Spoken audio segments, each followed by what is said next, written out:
Continuous tense, इसकी पहचान आप कैसे करेंगे? इन वाक्यों के अंत में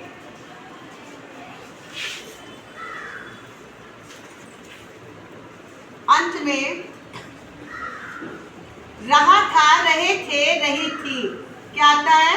रहा था, रहे थे, रही थी, रहे थे, रही थी इत्यादि शब्द आते हैं।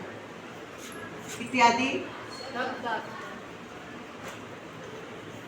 इसमें काम जो है कंटिन्यू हो रहा होता है ना, होके खत्म कर रहा था आते हैं। अब है इनके नियम। आप इन सेंटेंस को कैसे बनाएंगे? ठीक है बेटे, इसमें सबसे पहले सब्जेक्ट क्या आएगा? सब्जेक्ट कौन सा होता है? जो कार्य को करता है, जो काम को करता है, वो सब्जेक्ट होता है। इसके साथ लगाते हैं वॉज या वर। क्या लगाते हैं? वॉज या वर। एक वचन यानी कि सिंगुलर के साथ क्या लगाते हैं? वॉज। प्लूरल के साथ इसमें वर का प्रयोग किया जाता है, प्लस वर्ब की फर्स्ट फॉर्म में आईएनजी प्लस ऑब्जेक्ट। समझ में आ गया? सब्जेक्ट कौन सा होता है? जो काम को करता है। ऑब्जेक्ट कौन सा होता है? जिसके द्वारा काम होता है। जैसे राम खाना खा रहा था, तो काम कौन कर रहा है? राम।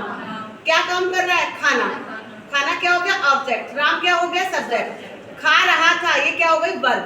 वर्ब की फर्स्ट फॉर्म में आईएनजी लगाते हैं ना, और था थे के लिए क्या लगाते हैं? Was verb. क्या लगाते हो? Was verb. और अगर इसका नेगेटिव सेंटेंस होगा तो इसमें सब्जेक्ट प्लस वॉज या verb plus not plus verb की फर्स्ट फॉर्म में आईएनजी और प्लस ऑब्जेक्ट। समझ में आ गया?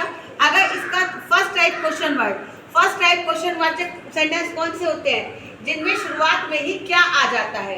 क्या राम खाना खा रहा था, जिसमें शुरू में ही क्या आ जाता है? क्या।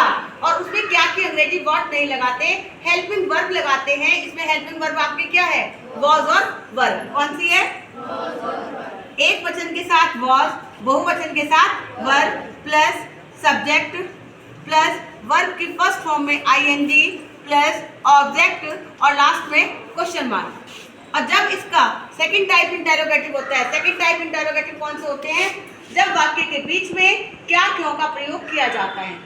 राम खाना कब खा रहा था, तो कब क्या हो गया? क्वेश्चन वाचक वर्ड हो गया, तो उसकी अंग्रेजी पहले लगाते हैं। पहले क्या आ जाएगा? क्वेश्चन वर्ड प्लस वॉज या वर्ब, वॉज या plus verb plus subject plus verb की फर्स्ट फॉर्म में आईएनजी प्लस ऑब्जेक्ट और लास्ट में क्वेश्चन मार्क। तो इसमें पास्ट कॉन्टिन्यूअस पे कौन से में?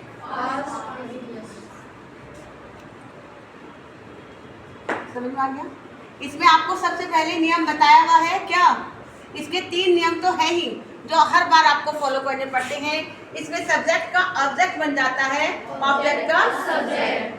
दूसरा क्या आता है? इसमें सब्जेक्ट से पहले काहे का प्रयोग किया जाता है? बाय का। काहे का? और थर्ड इसका नियम है, हमेशा वर्ब की थर्ड फॉर्म का यूज किया जाता है। हमेशा वर्ब की थर्ड फॉर्म, चाहे कोई सा भी टेंस हो, कोई सा भी आपका सेंटेंस हो, सब में वर्ब की थर्ड फॉर्म का यूज किया जाता है। पहले इसमें क्या था? आपका सब्जेक्ट था, लास्ट में ऑब्जेक्ट। अब इसमें जो लास्ट में ऑब्जेक्ट है वो आपका कहाँ आ जाएगा? सबसे शुरू में। और उसके बाद वॉज वर, क्या आ जाएगा? एक वचन के साथ वॉज, बहुवचन के साथ वर, प्लस बिंग का प्रयोग किया जाता है। किसका प्रयोग किया जाता है? प्लस वर्ब की थर्ड फॉर्म प्लस बाय और प्लस सब्जेक्ट। इसमें सब्जेक्ट आपका कौन सा था? जो आप एक्टिव वॉइस में सबसे पहले लगाते हैं वो क्या होता है? आपका सब्जेक्ट। जो सबसे बाद में लगाते हैं वो क्या होता है? ऑब्जेक्ट। और इसमें इसका उल्टा हो जाता है, इसमें ऑब्जेक्ट पहले आ जाता है और सब्जेक्ट बाद में आता है। समझ में आ गया? इसके बाद अगर इसका नेगेटिव सेंटेंस है तो ऑब्जेक्ट प्लस वॉज या were plus not plus being plus verb की third form plus by plus subject. समझ में आ गया? अगर इसका फर्स्ट टाइप इंटरोगेटिव है ना, जब वाक्य क्या से होता है, यानी कि हेल्पिंग वर्ब वॉज वर्ब शुरू में है, तो उसमें भी हेल्पिंग वर्ब वॉज वर्ब सबसे शुरू में लगाते हैं। Was verb plus object plus being plus verb की third form plus by plus subject. समझ में आ गया?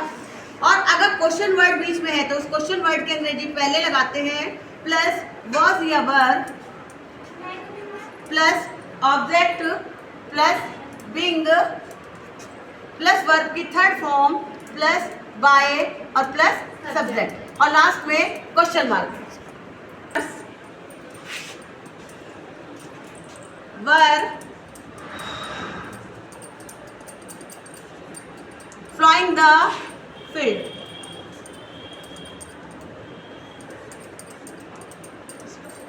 आपका सब्जेक्ट क्या है? फार्मर्स। कौन है? फार्मर्स। और इसमें ऑब्जेक्ट क्या है? The field. इसका मतलब क्या है?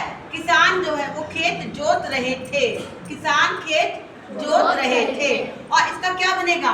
खेत किसानों के द्वारा जोता जाता है। समझ में आ गया? तो क्या बनेगा? The fields. द फील्ड्स बहुत सारे हो गए। वर फ्लाइंग के थर्ड फॉर्म होती है PLOUGHED। By the farmers. समझ में आ गया सबको? किसे समझ में नहीं आया पूछ लेना दोबारा।